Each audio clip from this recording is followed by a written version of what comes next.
what SIPA has a lot of experience of is uniting a group of people behind a project, a discipling project, in terms of support in all its various forms. And he's going to share a little bit of that. And the reason why I asked him is that there are very often questions coming up from some of you. How do we get the people to be excited about what we are doing? How do we get them to support in all its various forms?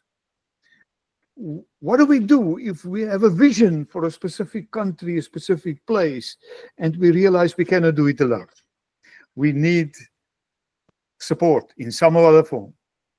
And SIPA is the man who will share his experience and will challenge us a little bit about that. SIPA, okay, the mic is yours. I'll do. Thank you. Thank you for the part that you opened with, Pete, because all of us need to live.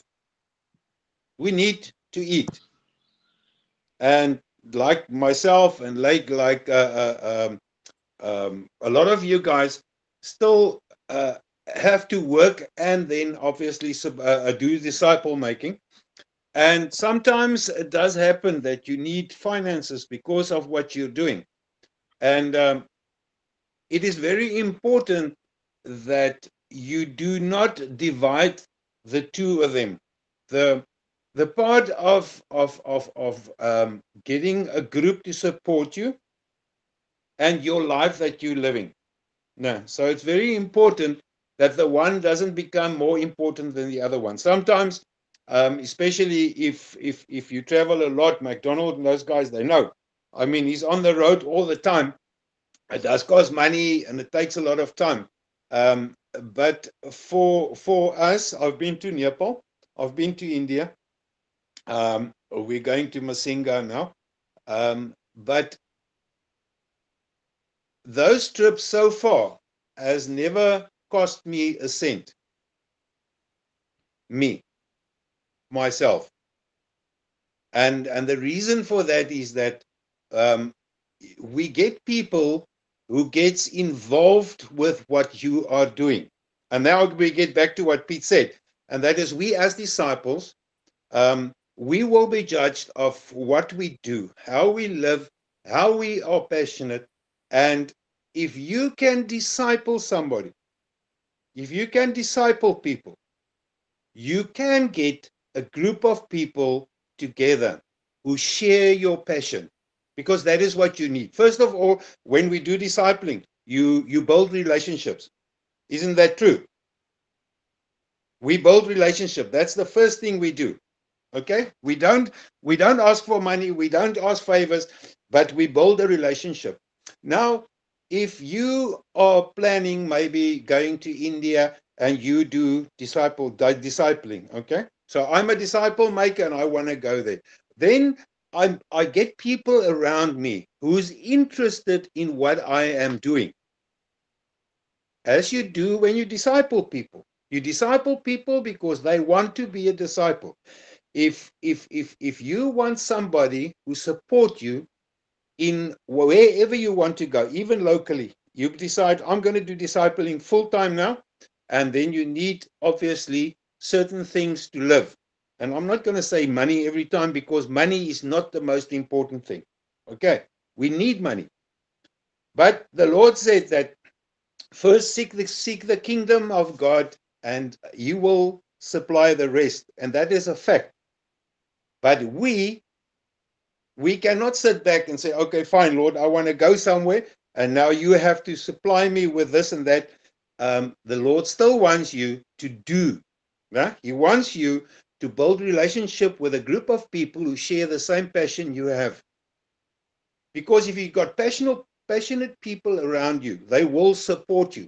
First of all, you need a group of people around you that think like you do, who is also a disciple, and they have the passion that you have. And when you get people around you who've got that passion, they will support you. And first of all, they pray for you. Second of all, they'll join you together and you'll start a group, a support group for your ministry or for your discipling, and you get together and you join and you hear what the Holy Spirit tells you. Because there's, again, building relationship, get people together, and then you spend time together. And then if you have people who share your passion, they will get interested in what you're doing. And then by the end of the day, they will help you getting funds to do what the Lord wants you to do. So we don't walk around with a piece of paper and say, everybody, oh, we need money. Okay. That I don't think the Lord wants us to do. The Lord actually tells us that, first of all, like Paul, he worked and he also spread the gospel. No? So we have to be actively involved with people around us to get a support group to actually help us. And we've done that many times. I mean, we've sent Chris over to India a couple of years. Pete, even you went with him once. That we as a group supported them, and we get ways of making, collecting money or selling stuff just to make money. But you need people around you to support you, because first of all, when you are abroad, if you in Nepal, India, Africa, Malawi, wherever, when you are going over, you need a support base at home who pray for you, because that's very important. And then when you come back, your house must still be standing there, and you got people to look after you. And also, we need money when traveling, or we need it for traveling. So whenever we need money and you have people who share the same, they will help you get that money, because they will be actually motivated by the Holy Spirit to contribute or help you to actually do something to get the money. The money will not come by itself. No? This is also something that you have to be actively involved with, but not so much, because you must concentrate on doing your discipling. So whenever you have people around you as a support group, they take the weight of finding money or the ways and means of getting where you want to be, take that away from you, like it happened with the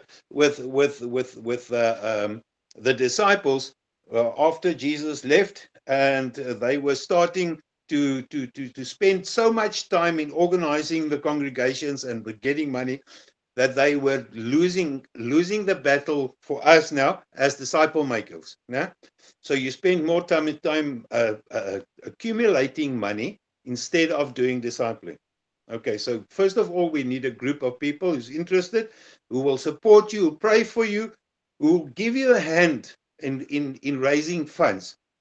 And the honest truth of that is that if people are interested in what you're doing, they buy into what you're doing. Okay?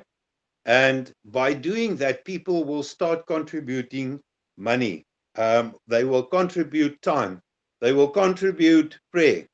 And that is what we need, basically, anyone of us, if you have a project group or if you want to start a project group. That is the people you need around you. And most of the time, it is a good idea to have disciples around you, because they know how you feel, and they know where your passion is, and they know where you get your strength from. And I think for anybody who wants to start a group for support, it's not something you do overnight. You don't send a letter and you say, guys, I want people to come and support me. But you build up relationships with people who share the same interests you do. And then from there, you get them together. You build up a group in unity. And that's very, very important, because, and then also, like us as disciples, we do everything for the kingdom, We do everything with passion from the heart, and we do that because we are being called. And there's no other do's and don'ts or whatever you need, because if the Lord's calling you, He will supply. But you still have to do. You still have to be talking to people. You still have to get a group of people together. It's not always easy. Believe you me, it's not easy just to get people. But you can start by getting your friends, people who you know, family. Get them together as you do with discipling. No? And get a little group together, and they will make your life easier. It will make your life more bearable, and you will have more time spending it on disciple making than accumulating money for wherever you want to go or what you have to do or for buying your food. Is there something that somebody wants to ask? Yes, please, everybody, anybody, do ask a question, because maybe there's a lot of things running around in your mind. Can I do a summary, a sum up? Yeah, and then please. in the meantime, you can think of your questions. I would first of all like to say that one of the things that Sipper and his team did many years ago was to sell hot dogs. Was it that what you did? Hot dogs. Well, that's what we did, yeah. Hot dogs outside a shopping center where a lot of people would come and go. And it's very little money that you make with one little hot dog. But if you do it every week, every Saturday, for hours, whether it's raining or the sun is shining, doesn't matter. If you are persistent, you will get.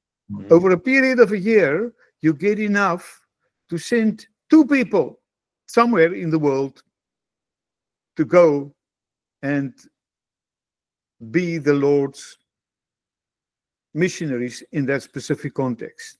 So it's not knows. He was one of those guys. I was one of those guys.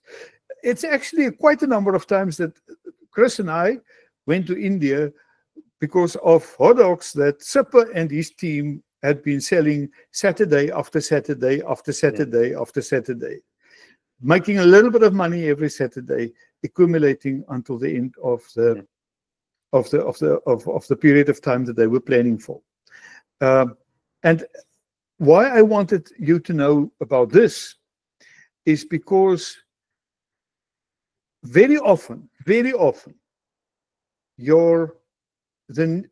funds that you need to do what the Lord put on your heart will not come from outside. And therefore, but the Lord wants to provide. And He wants to provide by helping you to put a support team together. People with whom you are in a relationship that can help you. Not people, first of all, who can give, but people who is willing to work and willing to do with you. Passionate people. And they are the people who form the prayer base. Absolutely. Yeah. And if you include disciples that you are discipling in this process, they will become part of the ministry from the beginning. Not only to raise funds, but to support whoever is going in whatever way is needed. And then if you do that, the Lord will provide.